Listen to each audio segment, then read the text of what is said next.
importance for our Navy. Y'all, please.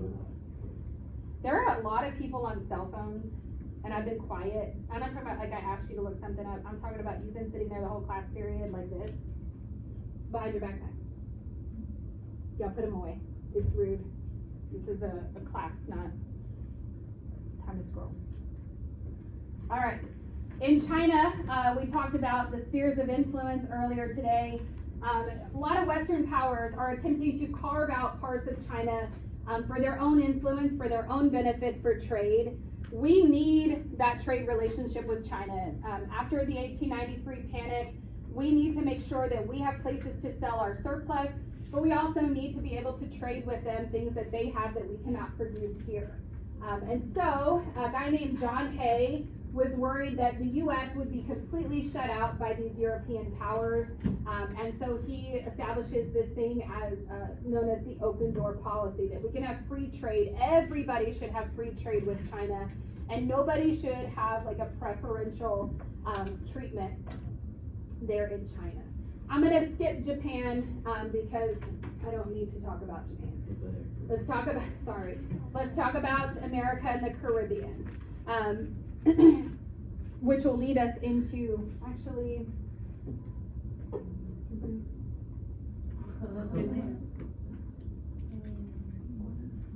kind of out of order. I don't like that it's out of order. Reasons for control of the Caribbean. Okay, so we talked about the Monroe Doctrine. Once Teddy Roosevelt becomes president, he is going to add on to that. The Roosevelt corollary just means like addition to. Okay, so the Roosevelt corollary to the Monroe Doctrine says that we are going to be the police. Okay, we're gonna police this area of the Western Hemisphere. If we see Latin American countries getting out of line or getting into debt, we think there might be fraud. We think there might not be handling their money or national security.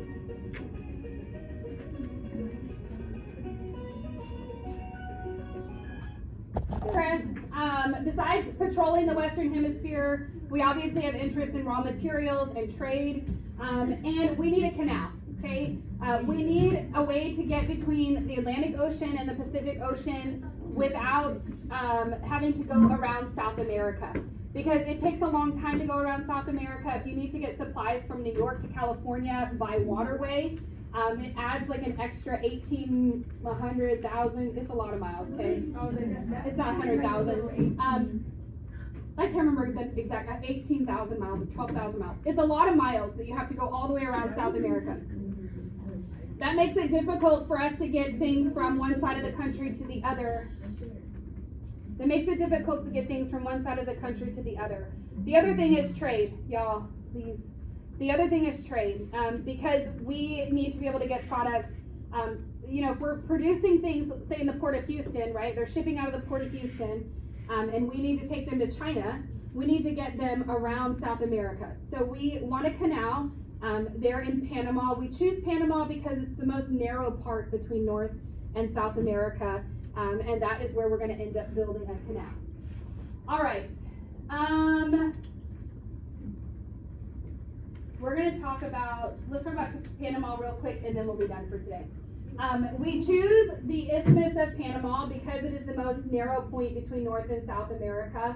Panama is a territory of Colombia, and the Panamanians had already been kind of rebelling against Colombia and wanting to have their own, their independence. And so we see this as an opportunity to go in and help the Panamanians get independence, and then we can get them independence in exchange for a canal.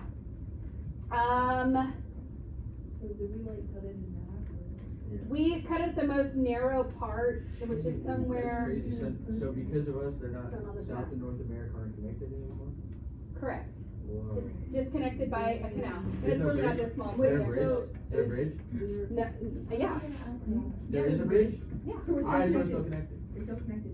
But for a little while. So, we're going to help Panama get independence from Colombia in exchange for being able to build a canal. We are going to control the Panama Canal Zone, this area where the canal is built, until 1999, December 1999. It is a 10-mile strip of rainforest. It is a very difficult terrain to work through. It's rainforest, it's hilly and mountainous. There are mudslides a lot because it rains a lot in Panama. There's a lot of people that die in accidents. It's incredibly hot. And there is a ton of mosquitoes there that spread malaria and yellow fever. However, because of our efforts in Panama, we discover ways to deal with mosquito populations, which are things we still use today during times when we get heavy rains and a heavy mosquito population. The other issue is that the Atlantic Ocean and the Pacific Ocean are not level. Okay, and I never remember which one's higher than the other. One of them is like 10 centimeters. It's not even a big difference, but higher than the other ocean. Who decides Therefore, where it's from? Like, how do they know? so what we do is we build a series of channels through this 10-mile section, and these channels are, the water flow in these channels are controlled by these big, huge locks, or gates. So as a ship enters the canal, the lock behind them closes, and the lock in front of them is already closed.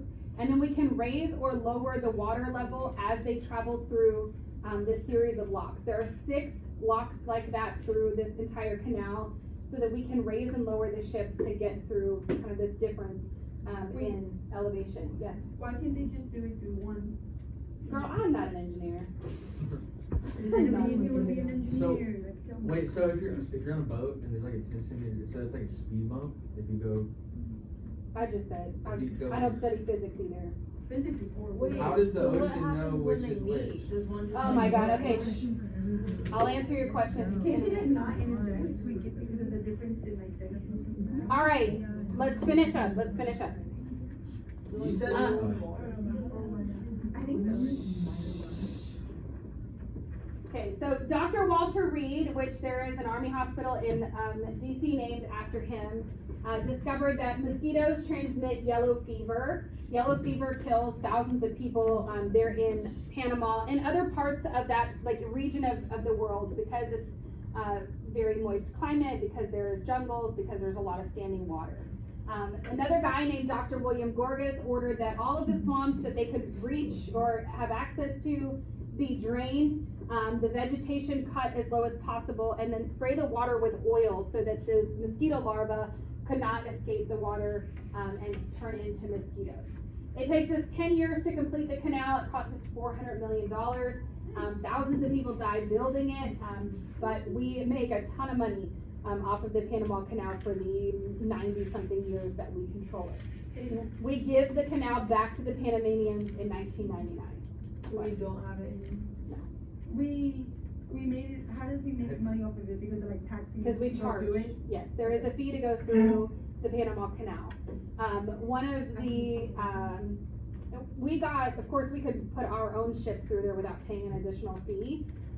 But once we handed over back to Panama, we started having to pay that tax too, which is part of the reason that some people think we should go back and take over control of the canal, because it costs us a lot of money. Why can't Yes.